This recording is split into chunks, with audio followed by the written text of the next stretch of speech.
أعوذ بالله من الشيطان الرجيم. بسم الله الرحمن الرحيم. وإذا أخذ ربك من بني آدم من ظهورهم ذريتهم وأشهدهم على أنفسهم ألست بربكم قالوا بلى شهدنا أن تقولوا يوم القيامة إنا كنا عن هذا غافلين أو تقولوا إنما أشرك آباؤنا من قبل وكنا ذرية من بعدهم أفتهلكنا بما فعل المبطلون وكذلك نفصل الآيات ولعلهم يرجعون واتل عليهم نبأ الذي آتيناه آياتنا فانسلخ منها فأتبعه الشيطان فكان من الغاوين ولو شئنا لرفعناه بها ولكنه أخلد إلى الأرض واتبع هواه فمثله كمثل الكلب إن تحمل عليه يلهث أو تتركه يلهث ذلك مثل القوم الذين كذبوا بآياتنا فاقصص القصص لعلهم يتفكرون ساء مثلا القوم الذين كذبوا بآياتنا وأنفسهم كانوا يظلمون من يهد الله فهو المهتدي ومن يضلل فأولئك هم الخاسرون ولقد ذرأنا لجهنم كثيرا من الجن والإنس لهم قلوب لا يفقهون بها ولهم أعين لا يبصرون بها ولهم آذان لا يسمعون بها أولئك كالأنعام بل هم أضل أولئك هم الغافلون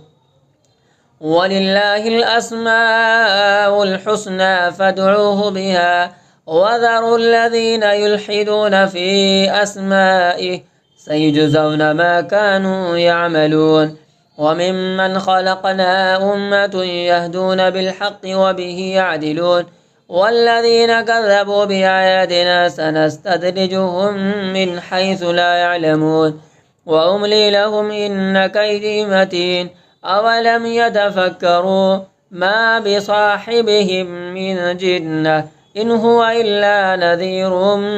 مبين أولم ينظروا في ملكوت السماوات والأرض وما خلق الله من شيء وأن عسى أن يكون قد اقترب أجلهم فبأي حديث بعده يؤمنون من يضلل الله فلا هادي له ويذرهم في طغيانهم يعمهون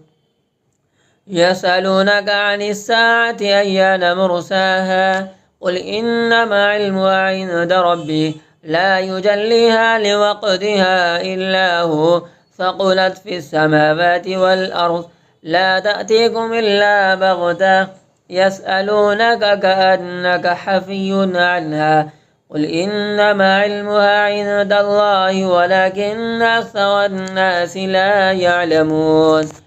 قل لا أملك لنفسي نفعا ولا ضرا إلا ما شاء الله ولو كنت أعلم الغيب لاستكثرت من الخير وما مسني السوء إن أنا إلا نذير وبشير لقوم يؤمنون هو الذي خلقكم من نفس واحدة وجعل منها زوجها ليسكن إليها فلما تغشاها حملت حملا خفيفا فمرت به فلما أثقلت دعوا الله ربهما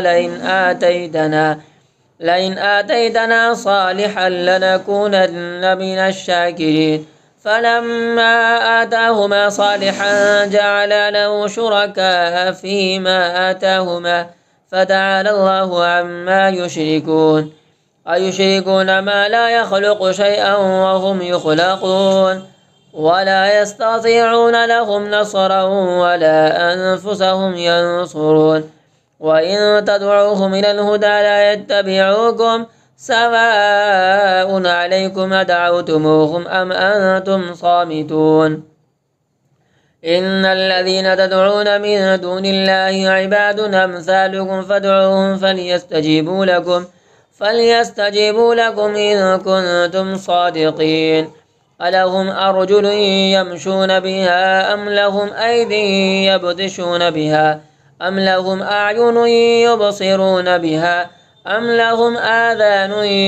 يسمعون بها قل ادعوا شركاءكم ثم كيدون فلا تنظرون. إن وليي الله الذي نزل الكتاب وهو يتولى الصالحين والذين تدعون من دونه لا يستطيعون نصركم ولا أنفسهم ينصرون وإن تدعوهم إلى الهدى لا يسمعوا وتراهم ينظرون إليك وهم لا يبصرون. خذ العفو وأمر بالعرف وأعرض عن الجاهلين. وإما ينزغنك من الشيطان نزغ فاستعذ بالله إنه سميع عليم. إن الذين اتقوا إذا مسهم طائف من الشيطان تذكروا فإذا هم مبصرون وإخوانهم يمدونهم في الغي ثم لا يقصرون. وإذا لم تأتهم بآية قالوا لولا اجتبيتها قل إنما أتبع ما يوحى إلي من ربي هذا بصائر من ربكم وهدى ورحمة لقوم يؤمنون. وإذا قرئ القرآن فاستمعوا له وأنصتوا لعلكم ترحمون. واذكر ربك في نفسك تضرعا وخيفة ودون الجهر من القول بالغدو والآصال ولا تكن من الغافلين. إن الذين عند ربك لا يستكبرون عن عبادته ويسبحونه وله يسجدون.